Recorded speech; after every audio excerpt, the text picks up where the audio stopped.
DRDO సారథ్యంలో 5వ తరం స్టెల్త్ యుద్ధ విమానాల అభివృద్ధి కోసం ప్రారంభమైన ఏఎంసీఏ ప్రాజెక్టులో ముందడుగు పడింది.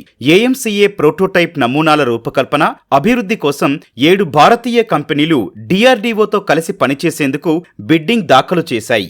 ఈ ప్రాజెక్టులో భాగంగా 125 5వ తరం స్టెల్త్ యుద్ధ విమానాలను డిఆర్డీఓ భాగస్వామ్యంలో తయారు చేయనున్నారు. L and T, Hindustan Aeronautics Limited, Tata Advanced Systems Limited, Adani Defence తదితర సంస్థలు బిడ్డింగ్ దాఖలు వేశాయి.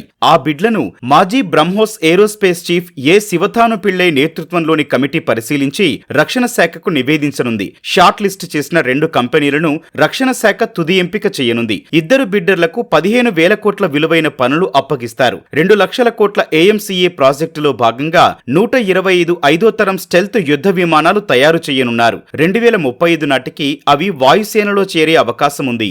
5వ తరం స్టెల్త్ యుద్ధ విమానాలను తయారు చేస్తే భారత్ అగ్రదేశాలైన అమెరికా, చైనా, రష్యా సరసన చేరుతుంది. ఇప్పటి వరకు America F-22, F-35, China J-20, Russia Su-57 5వ తరం స్టెల్త్ యుద్ధ విమానాలు కలిగి ఉన్నాయి. భారత్ తయారు చేసే తొలి 5వ తరం స్టెల్త్ యుద్ధ విమానాలు సింగిల్ సీట్ 2 ఇంజన్లు కలిగి ఉండనున్నాయి. ఇవి అమెరికా, రష్యాకు చెందిన F-22, F-35, Su-57 మాదిరిగా అడ్వాన్స్డ్ స్టెల్త్ కోటింగ్ తో పాటు అంతర్గత ఆయుధాలు కలిగి ఉండనున్నాయి.